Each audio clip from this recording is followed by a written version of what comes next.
So, Charlie, can we actually flip off Father Time and say, not today, man?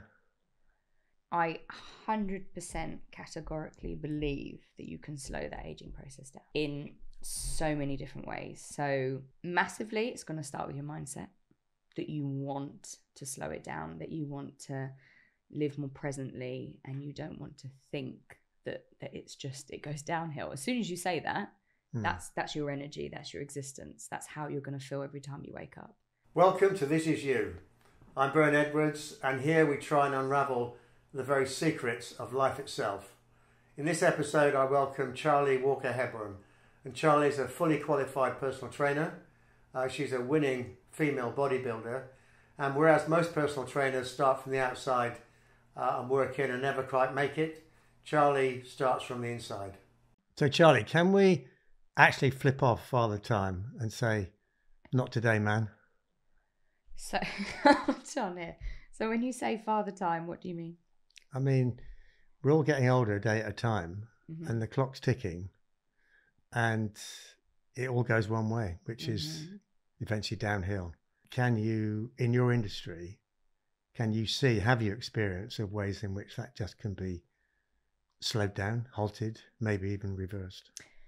I 100% categorically believe that you can slow that aging process down in so many different ways. So massively, it's going to start with your mindset that you want to slow it down, that you want to live more presently, and you don't want to think that it's just, it goes downhill. As soon as you say that, that's your energy, that's your existence, that's how you're going to feel every time you wake up. But as soon as you change that mindset and go, do you know what? I want to slow this down. I want to live life a little bit more. I want to live life a little bit more freely. I want to look after myself better, whichever part of life you're in. So can it be the nutrition? Can it be the training? Can it be the movement? Can it be the exercise? Can it be your mental health? Can it be your well-being? Can it be your looking after your breathing patterns? Because all of these things interlink into the present moment, and whatever that present moment is going to dictate the future. So if you can slow that down, look after yourself from the inside out, I 100% believe you can slow the aging process down. Do you have to wake up every day and believe it and do it, or is it a decision you make in your life and then the rest just kind of cascades from there? How as a person do you get inside what you've just said? I'd say it's a bit of both. Not every day you're going to wake up and believe everything you say or feel it viscerally. But I think once you make that life decision and you go, today is the day I'm going to start changing my life, and I want to better my health. I want to better my daily activities, whether that be I'm going to move a little bit more, I'm going to look after my mobility, I'm going to exercise a bit more, I'm going to eat the right things, or choose to make that decision. Those little decisions every day, with that decision, that big one, that I want to change my life and I want to slow the aging process down, begins there. But every day is different. But you have to keep yourself away from going into that kind of rabbit hole of maybe tomorrow, maybe I'll try again tomorrow, or maybe I'll start over tomorrow. Live for the present. Start today and change those habits, and start to change it so it can make that effect and slow the process down. I found the process I started with you as my personal trainer. Oh, are we actually going to say that? I didn't know if I was going to bring that up. That you are part of the story. No, carry on. So we got to know each other 5 years ago. Yeah. And I'll never forget it. We'll come back to that. Yeah. The shock for me was that prior to this, staying fit was cycling or maybe going to the gym 3 times a week. I didn't really think of it beyond that. And then suddenly I was confronted with this, I don't know, force of nature.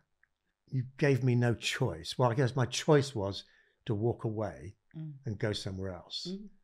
But not doing that, you then gave me no choice to get hold of myself and I don't know, discipline myself into what I think became a routine. Not to downplay it. I don't think I would have done it without that.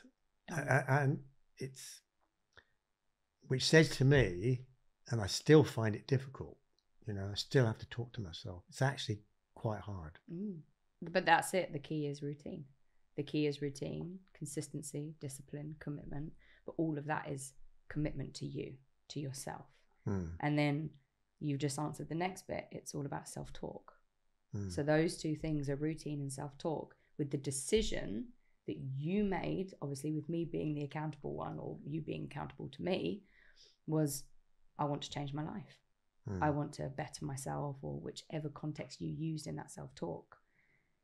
But the fact that you stuck to a routine that you knew made you feel better, reduced inflammation, more energy, better sleep, better gut health, all the little intricate things, and you knew that routine was going to benefit you each day long term, you just woke up, kept to that routine, had that self-talk on the days when it was harder, and you're here today doing what you do and feeling how you feel. So I'm just saying. And self-talk, what is that? Is that, you know, if you're advising one of your clients to keep talking to themselves, what is that? Looking in the mirror in the morning? Is that, you know, geeing yourself up throughout the day? Is that picking yourself up when you're feeling low, you know, nah? What is it? Self-talk. How do I perceive? Everyone has self-talk. Everyone has a voice in their head, or multiple voices, depends. And it's choosing first, which one you're going to listen to. And when something negative comes in, I am not saying ignore it.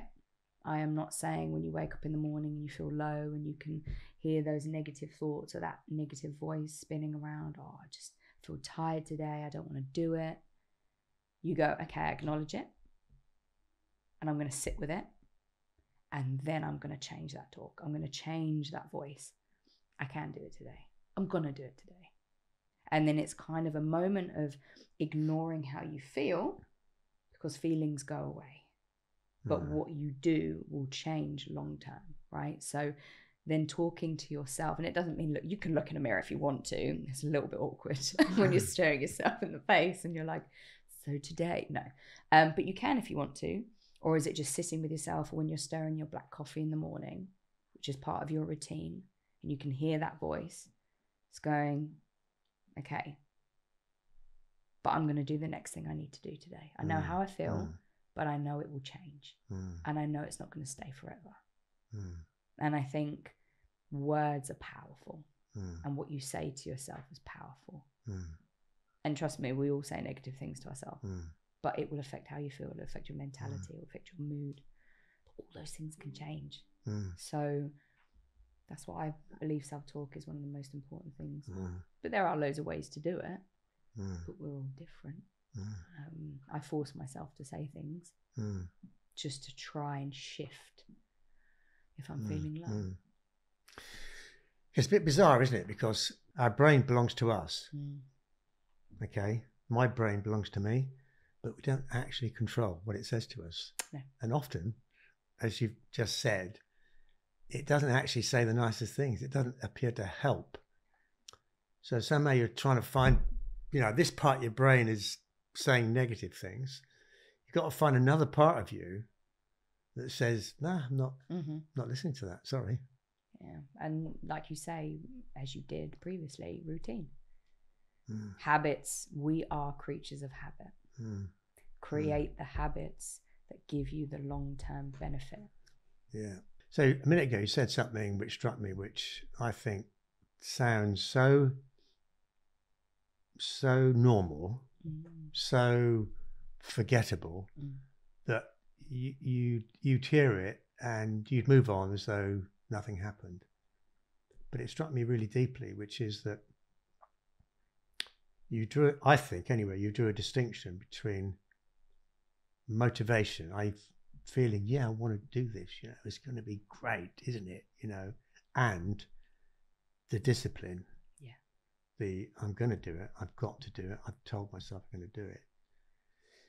And I find, I don't know whether you find this, with yourself or with your clients, your other clients, I find that, some days, particularly first thing in the morning, when I do my exercise and get to the gym, I find actually I'm not particularly motivated. I don't actually, if motivation is a feeling, yeah, I want to do it. It's going to be great. It's like eating ice cream or something, Most mornings I don't want to do it, actually. And I don't think I would have understood the difference between those two and got on top of it unless I met you in the context of the personal training. Because now two things for me. One, I know I'm going to feel better both afterwards and over time. And secondly, the feeling of, I don't want to do this, it's going to be hard. Actually, once I sort of punch through it, I guess, it goes away. It's like it gives up. It gives up stopping me. Yeah, I truly believe motivation is, I'm just going to be a bit controversial. I think it's fiction. I don't think most people have motivation. I think it's a very short-lived thing when it does exist. But it's actually the discipline to know that what you're about to do is going to make you feel better. Or the discipline, because I don't wake up every morning and go, oh, I'm so excited for today, so motivated to train and eat all my meals. I just know that if I do, and once I train, once I get to the end of the day and I put everything I've got into that day as best I can, and every day is going to be different, I know I will feel good at some point.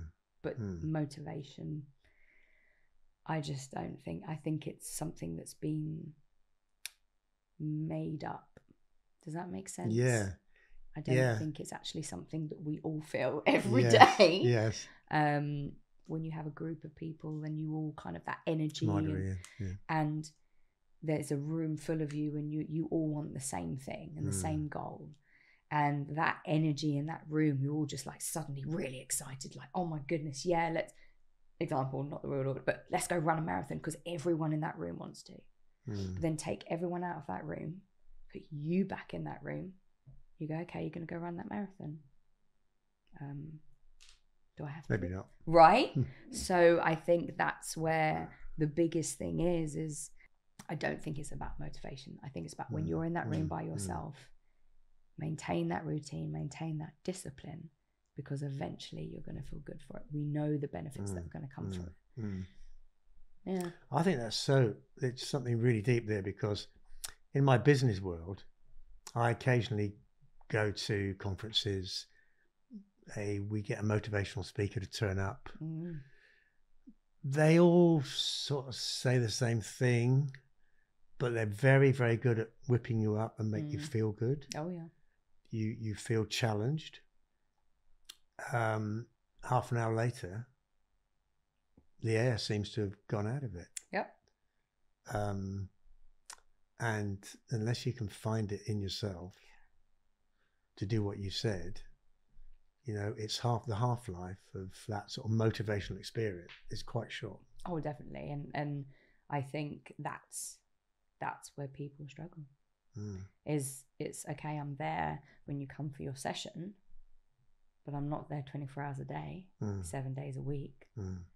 So that 80% of when I'm not there is down to you and your surroundings and your choices and your decisions. But it's me trying to teach you to really work within and go, do you know what? I'm going to have to, okay, today's going to be really hard. But I know that if I stick to routine, if I stay disciplined and stick to routine, I'm going to benefit. And I think it's having someone believe and trust that that's the way you need to move forward, to slow the process down, to reach the goal you want to reach, to heal, whatever it is. And I mean, I'd had personal trainers, a couple before you. Oh, I didn't know And that. they only, there you go. Thought I was, thought you lost your virginity to me. Carry on. Basically what they did, and I thought it was fine, they took me through the equipment. They showed me, fair enough, the safe way of doing it. They talked about which muscle groups it would help. And that was it. So there was no whole life thought on how the other things that you said earlier are interconnected. What you did, you helped me recognize the importance of all the things, even though some of them might have been specifically outside of your particular training, but you were aware enough of them to get me to pay attention, and make sure the recovery I had to go through wasn't like a single channel. It operated on several fronts, and they were all important. 100%. Yeah, everything's interlinked. Everything. And so, on paper, I chose you as my personal trainer. You must need or want to be successful. You presumably, if you have somebody over a period of time, you want to see progress. So in addition to us as clients choosing our personal trainers, what goes through your mind in you selecting your clients as well? The biggest thing is trust, and that client, that person, being open enough to see things in a bigger picture. So if a client comes to me and goes, okay, Charlie, just want to lose weight in 12 weeks time because I'm going on holiday. Yes, I could go, fantastic, we can do that. But then as I speak to them, and I always have to have a conversation, I always need to delve a little bit deeper. I think it's just in my character. I'm like, okay, tell me your backstory. Why are we here? But and what I need to see is that they're open and they're vulnerable enough for change to happen, enough for whatever aspect that we need to work on, whether that be if someone comes in with really, really tense shoulders and they've got shoulder pain, but their goal is to lose weight, but I can see that they're really restricted in their breathing and their shoulders are up here. And then they start to kind of bring out, oh, I suffer with headaches, but they didn't think that was anything to do with their journey that they want with me. I'm like, but that's going to get affected. And then I have to think from a physiological point of view, movement patterns, weight training, breathing patterns. Can you allow yourself? Because if I'm causing stress here and do that, all of this, you can see my brain just goes, oh, so many things going on. If that person looks at me and goes, no, I just want to lose weight, I'll go, no, we're not going to work together then, because you will. Aesthetics will come. All of that will. But guess what? That's the easiest bit. And that's the last thing you need to think about. So for me, it's someone who's open, ready for change, trusts me. No resistance. There might be a little bit of challenge, a little bit of clashing to start with. But as long as all in all that they're ready and they literally sit there and go, I need this, I want this.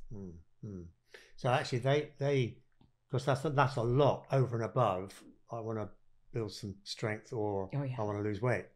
So them trusting you, yes, and actually you trusting them massively. to stick with it. Yeah. And the vulnerable bit, that's interesting. So what do you say? You're saying that people have got to be honest with themselves, or what? 100%. This is something probably I picked up in the last few years, probably also through my own journey. But I believe for change to happen, in whatever context we're talking, they have to be honest with themselves, and they have to be vulnerable enough to be honest with themselves, to be honest to me, to therefore create change. Because anyone could wake up tomorrow and go, okay, today I'm going to do this, and this, but why are you going to do this, and this? Why do we need to change that? Well, because I suffer with this or this and this and this. But the only way that's going to happen is for them to be honest with themselves and to be open enough and to be vulnerable enough for then the journey to begin. 100%. It's the only way I had it's the only way I got onto my journey. But if someone comes to me resistant and not honest with themselves and live with amongst naivety and I don't know, kind of in their own little bubble, which is fine. I might just come along and burst the bubble a little bit in the most loving way. But sometimes that's what people need, and they have to be ready for that because it's not plain sailing. But you need to be ready and open and vulnerable enough for that journey to happen. So actually, I mean, what you've said is, see, at one level, as somebody going to the gym, I could say, I don't know, to be sort of basic about it, my you know, this particular muscle is 6 inches. I need it to be 8 inches. You know, I'm gonna feel good if it's 8 inches. This can look a bit better. But actually, what you're saying is, and that, you know, that might be okay. Right? But actually, what you're saying is, most people have got lots of interconnected things that would welcome the opportunity of being tackled. And so what you're doing, or the opportunity you're providing people with, is change. It's personal change.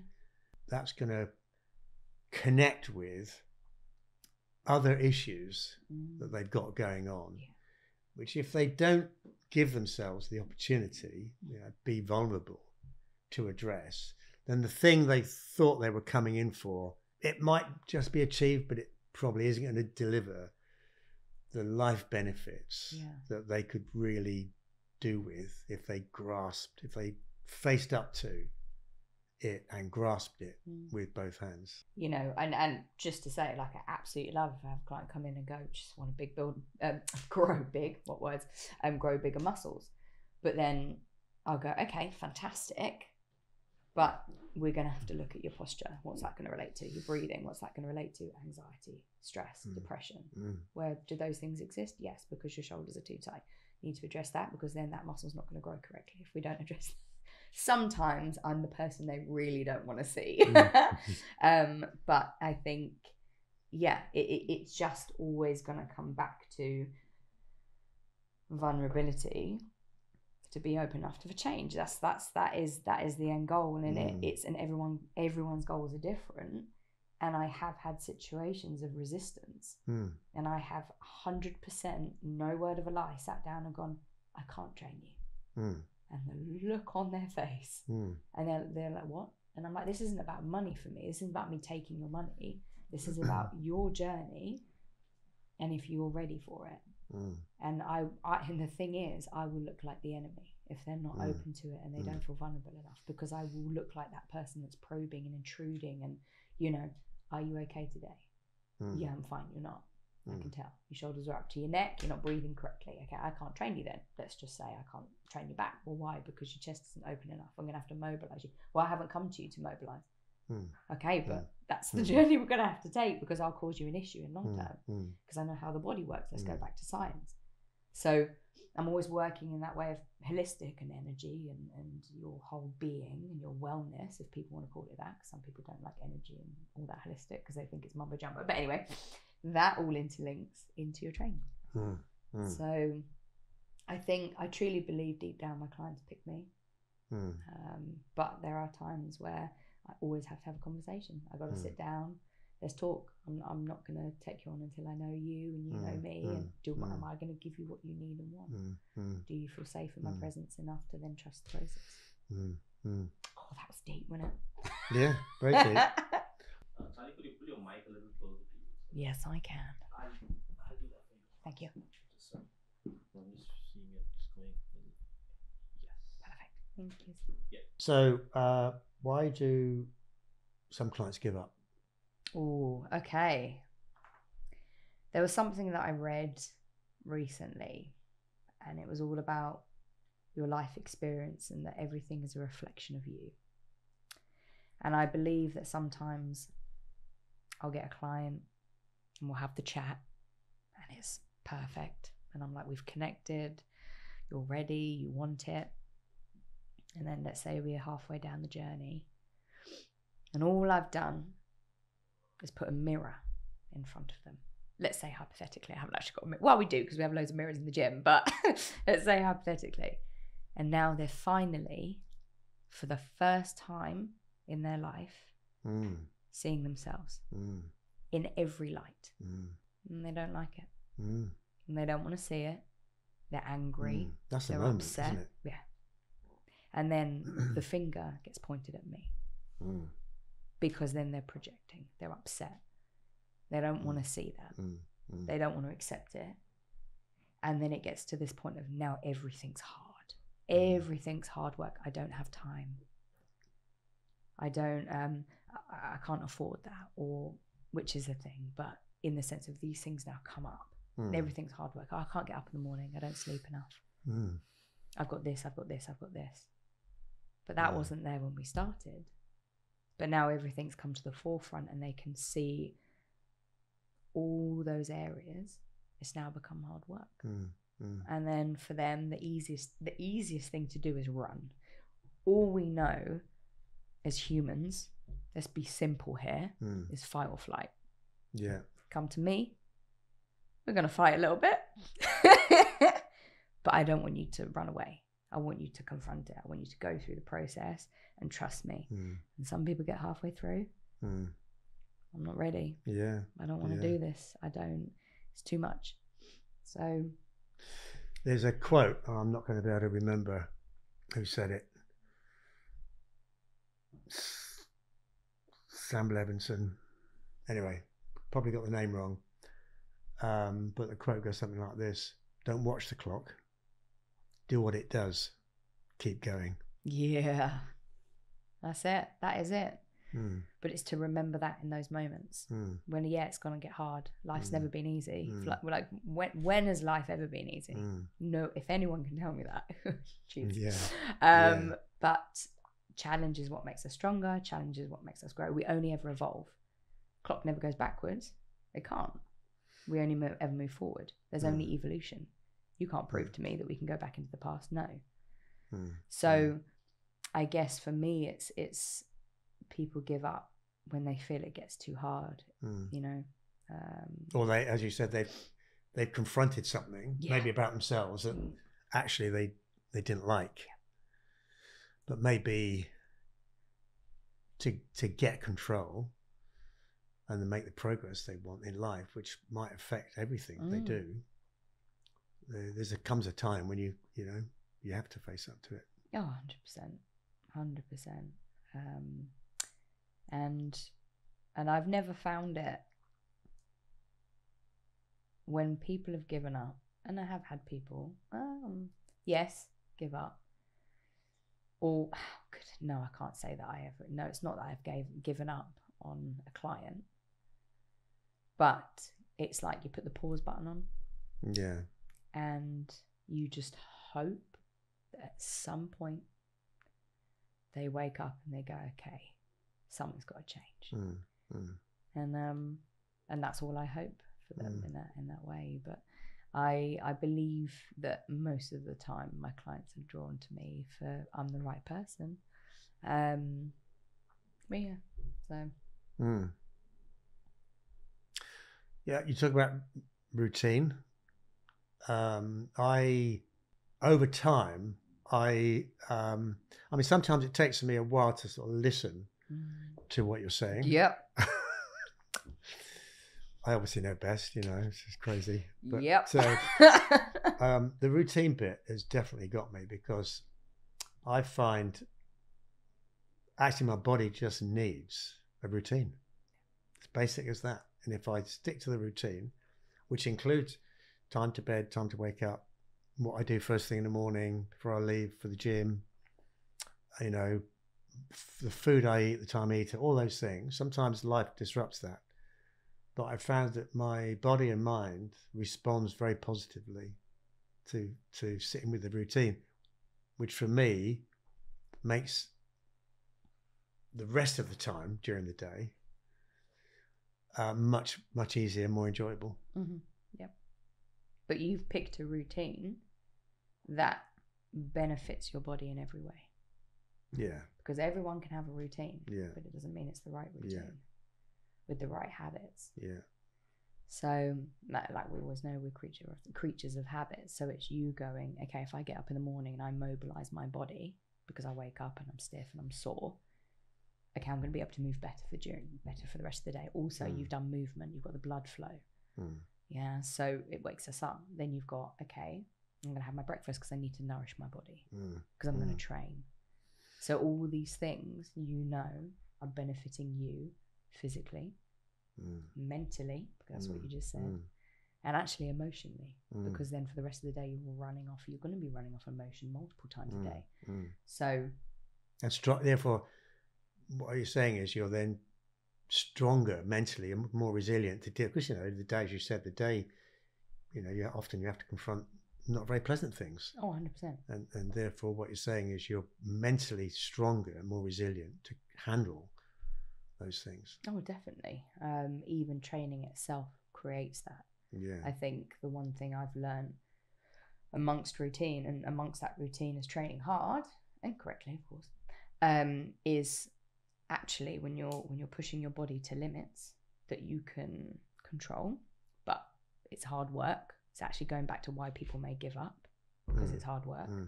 So if you train hard enough, that puts yourself under that pressure, but you can get through it because you've got the control element and you've got that mental toughness. Oh, one of my favorite words. To get through that session, you get presented with a stressful situation. Your body's been through it. Yeah. You've mentally been through it. You're not going to sit there and go, oh, well, I did a really hard leg session with Charlie last week and I mentally got through it. But your body is going to go through a very similar chemical reaction when you're being delivered by a stressful, painful, hard situation. And your body's going to go, oh, we've done this before. Yeah. And that is one of the biggest things as to why resistance training, aside of physically being incredibly beneficial for muscle retention and things like that, and bone density and all those goodness, is being able to deal with stress. And stress is a killer. So yeah. Well, the first thing I do in the morning, the flexibility, the getting things started, stretching, a bit of core work probably takes about half an hour. I hate it. Yeah. I actually hate it. Yeah. It's the first thing I do when I get up. I'm not looking forward to it. Yeah. I might feel a little bit, I feel when I get to the end of it, I'm glad I got that over. But now I know, even though I still don't like it, I know how important it is. And did you not once come to the gym and you hadn't done a full mobilized routine, and you knew it for a fact because you turned around to me and you went, this session wasn't very good. My back's a bit stiff. I don't feel like I'm open enough. Yeah. And then you made that mental decision. I could see it. And yes, it frustrates me, but you then made that mental decision. That half an hour that I hate every morning, it's a bit of a strong word, every morning affects then what I do next. Yeah. So even though I hate it, I know that it's going to benefit me and I'm going to have a better session. Yeah. Those are the most powerful moments. Yeah. Honest. And you then remember, yeah. Because that's you learning. That's you making that change, not me forcing it upon you. It's you then realizing through your own self-awareness and conscious choice as to why it's going to benefit you. Yeah. I mean, I don't think I'm particularly different. No, so if I don't like it, definitely are different. Okay. Definitely are a little bit special. Okay, sorry, Karen. But if I find that difficult in the morning, then probably a lot of people do. 100%. And maybe a lot of people give up or don't, just they half do it or don't, take the day off, So do you believe your mental resilience, because everyone's mental resilience is different, do you think yours is higher? I do. And I am more patient with issues. Okay. Okay. Yes. So you have more patience. You believe that the patience is gonna give you a long term. Yeah, I mean, I'll ride an issue. If an issue comes at me, rather than sort of overreact to it, I'll let it run in my head a bit and allow it to sort of settle and cope with the fact it's there. I'm not having to get stressed about it, and then find, either for myself or if it involves other people, work with them to find a way through. And generally there is a way through it. Yeah. So I think that's something I've noticed. I guess it's also that kind of phrase or that mental thought process of what's the worst that could happen. Yeah. So what if you get up today and you do that half an hour and you don't really like it, what's the worst that's going to happen? Yeah. Well, it's not. It's either going to benefit you or you're just going to be exactly the same. So it's, but I truly believe in mental resilience and mental toughness. But again, like you can condition yourself to this. You can create new neurological pathways to have that conditioning, to have that routine and that habit. But you just got to get past that first bit, and then it becomes habit. Yeah. So when I was younger, I recall being told by an experienced physician, when you get to 26, he actually said this, you get to 26, everything after that is downhill. Your brain cells die. He didn't say there's nothing you can do about it, but basically it's downhill. Your body's just designed to start losing it. Who said this again? It was a doctor. Wow. He sounded really positive. And it was a long time ago, obviously. And from what I can see, we've learned that's just not the case. The body, the mind is very capable of reconfiguring itself. So if everything has a cycle of itself, therefore can you recreate? So one thing that strikes me about you, and something I always say to my clients, Bernard never stopped working. He's always got a project. He's always doing something to stimulate his brain or learning something new. And I think what happens is, yes, people get told, oh, it's all downhill from here. What's the good old saying? People go, oh, I'm getting old. I mean, and they're in their 30s and they go, oh, I'm getting old. It's only going to get worse. And it's like, that's been inbuilt, and then people retire, and then people stop going out, people stop socializing, people stop doing things that they enjoy. Then all of those things, yes, 100%, we know, and there's so much more research out there now, so much more about the aging process, that actually if you just continue stimulating your brain, learning something new, training your muscles, because if you train your muscles, they've got to recreate new muscle fibers, therefore they've got to get stronger, therefore your body's learning something again, it's doing its same thing it's always done, but you're continuing to do it. If you learn something new, I don't want to get this wrong, but when you learn something new, something happens in the brain, right? And new things happen. So why has that got to stop after the age of 26? But why has it got to stop? So if you're still doing things that within the body on a cellular level are recreating new things, why does that mean everything goes down? And we're in control. Boom. It's up to us. Boom. Yeah. That's the decision right there. Yeah. And what about your personal journey? What do you have to deal with? Wow. What things do you have to confront? Have we got all day? My personal journey, what have I had to confront? Myself, just like every other client. I think from a young age, the mirror was put in front of me very, very quickly. And maybe due to my personality trait, my self-awareness was quite high from a young age. And the decision to move into, I've always been disciplined within sport.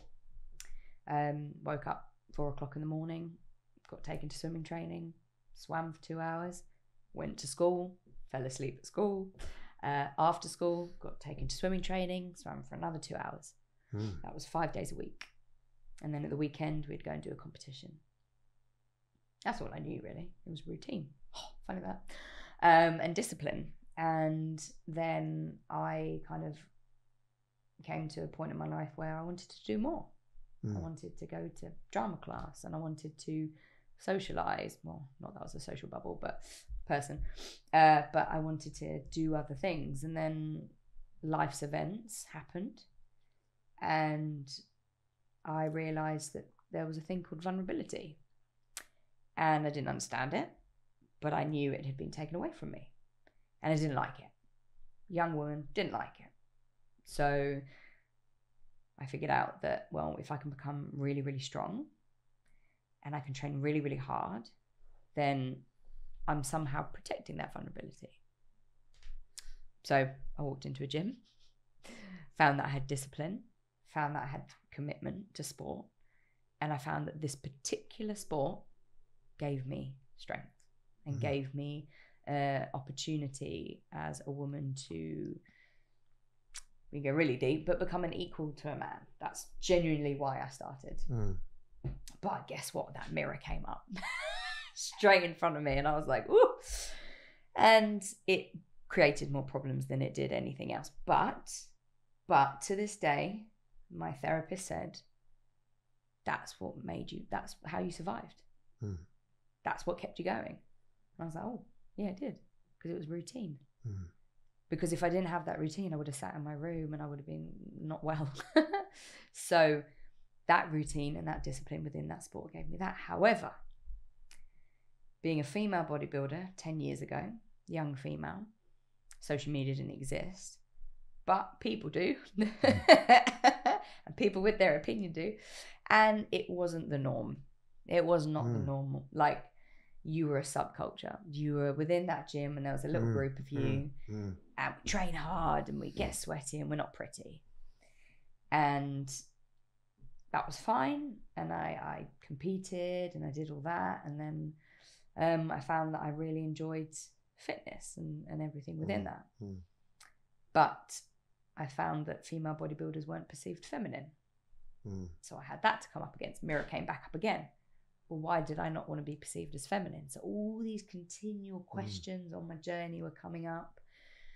And then, yeah, I just kind of fell in love with training, the art form of it, how I can have the control of molding a muscle group, growing it, leaning it down, building it. And the control factor was massive for me. I had full control over myself, my body. No one else did. I had the decision and the choice every day to make that choice to do what I wanted to do. Come back into routine. Okay, kind of kept me mentally sane. And then I, grew up a little bit and found that the more self-awareness I had, that bodybuilding was a protective mechanism, and I wanted to understand it more and why I chose to do it. And then all of a sudden I was like, hold on, I can still be, and I want to be, a vulnerable woman, because I know if I'm vulnerable, I can change my life for the better. But I still love bodybuilding. But we still come up against things in the industry. We are still looked at as freaks because, well, why would a woman want to get so many muscles and look masculine as it's perceived? Because only men have muscles. I mean, it's not so much now because social media is helping portray the fitness for women. But, I still get the comments of, oh, you have no breasts. Like, how would a man want you? How did that happen? It was over social media. Oh, the love of it. Now, I'd get hidden requests and some odd things now and again, and then on social media. Yes, yeah, through Messenger. And I'm very open with my physique. I'm very proud of what I've built and what I do, and I think it's beautiful. And I got a lovely message from an individual, a male to be precise. That's how he came across. I know the whole thing about pronouns and stuff. He definitely came across as a man and told me he was a man. And, oh gosh, he was like, can I be your sugar daddy? What? I know. I was like, what? knowing me, I'm just now interested. I want to dig deeper into this.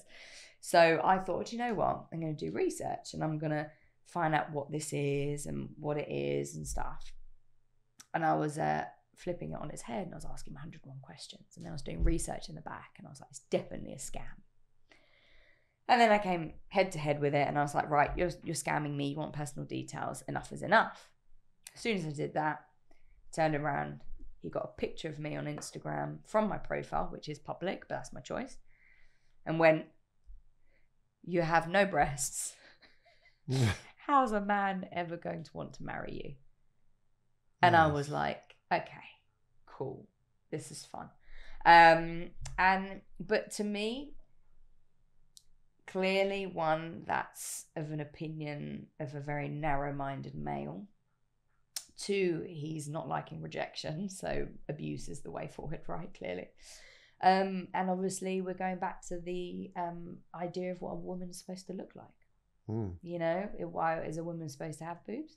Is that what we're supposed to have? It's mandatory. Right, there you go. Oh geez. And you know, and I think the fitness industry has its complications, and a lot of women do get breast augmentations because we work with our muscle, and the more muscle we have, guess what? The less fat you hold. That's why people want to build muscle mass. Except we can go a little bit further with it. If we do it for longer, the muscle will build over time. So therefore women have felt the need to get breast augmentations because they feel, well, that makes me a woman. And I think this is what we come up against. And I decide not to have hair. I decide to shave my head. I decide not to get a breast augmentation. And I'm very happy with that. But I will come up against people like that. And would it be true to say that you felt you handled the confrontation? Oh, it's hilarious. Yeah. Yeah. So I just went back and I said, when did I say I was straight? Which obviously never had that conversation about sexuality. And then I also said, and who said I was single?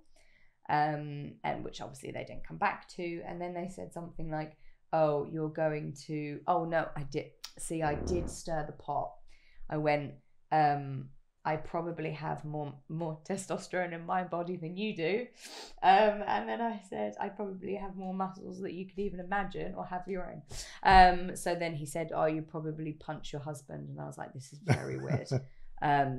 So yeah. And then he just repeated to tell me that I have no breasts. And I was like, great, good observation. Thank you for telling me. I'm very self-aware. But I don't know. I think there's multiple things that can come from that. I think it can be because he, 1, didn't like that I picked up that he was a scammer. 2, felt if he abused me, it could put me down for whatever reason, which is fine. But when I was 19, 20 and I started bodybuilding, I'd get a man stop me in the street. Oh, love, you want to have an arm wrestle? No, I don't want to touch you and I don't want you to touch me. But then if I walked down the street and I didn't have muscle and I just kept myself, I mean, what would be different? Would there be a different interaction? Most probably. I mean, for every one person, including you, that's pretty horrendous. Yeah, well, yeah. That experience. Yeah. And for every one person like you that managed to handle it and turn it into a bit of humour and a game and push back, there's another 9 or 99 who actually might have been crushed 100% by the experience. 100%. And I think it comes back to the journey of feeling very secure in yourself and the choices you make. And I think it's about truly knowing your worth and understanding that other people have their own issues and own projections and problems. But to be honest, I've had this over the 9 years. I even got questioned out on a night out if I was transgender, if I was a bloke. Oh man, did I chuckle. And then once he found out I was a woman, he hit on me and I was like, really? Well, that's twisted. But I think it can crush you. But I think with whatever your life's experiences are, at that point, no one had an effect on me anymore. Like, to me, I'd been through the worst. So which made me stronger. What doesn't kill you makes you stronger. Truly believe in it. And if you choose to think that way. And I just saw that as, come on then, give me your best words, because actually it'll bounce right off me. But I chose you know, I chose to take it on board like that. And I think, but do you know what does crush me is sexualization. So I'm not going to get picked because I'm not pretty enough, I'm not sexy enough, I haven't got boobs, I haven't got whatever. And this is more within my industry. So that, even though they say that isn't why a lot of women are picked for sponsorships or influencers or whatever, because they're not as feminine or as appealing to the masses. So I once got told, yes, but most women don't want to look like you, so you can't sell our product. No, because young women don't want to be really muscular. You know, they want to be feminine. And I was like, oh, back to that word again. Well, I feel really feminine, you know. So I think those things can take an effect on me, because my choice of the way I look and the way I express myself, for me and only me, can then affect potentially business. Even within the PT industry, a woman will walk in, let's say in her 50s, no, between 40s and 60s, and they will take one look at me. Well, if I'm not covered up, but if I've got my muscles out and I've got my I can't not have my tattoos out, but they will judge me. And it's only till maybe another staff member will be like, oh, no, Charlie does this and this. And then the opportunity of interaction, because everyone judges in the first 3 seconds of meeting someone. So yeah, I think those things I struggle with sometimes. Yeah. But you generally appear to have somehow got your emotional response to it under control. Oh, 100%. Yeah. Because at the end of the day, I don't want someone's opinion to affect me. My opinion, how I feel and how I talk to myself is what matters most. Because at the end of the day, I'm the one that's going to sleep. And I've got to sit on that. So, and I don't particularly want to think about what someone may have said. So it's that choice of, I'm secure in myself. I do this for me and only me, for no other reason. And it makes me feel good. So that's it at the end of the day. Charlie, thank you. Thank you. Thank you for being open. Oh, thank you. About so many things. And my journey with you has been amazing over this 5 years. Yeah, I feel personally I've made amazing progress. I mean, I feel completely different. Yeah, you're a different person through and through. Yeah. And long may it continue. Oh, hell yeah. And thank you for having me. I hope you've enjoyed this episode, and if you want to hear more, please do follow us. Hit the bell icon so you're notified of other podcasts when they come out, and subscribe to our channel. And I look forward to welcoming you.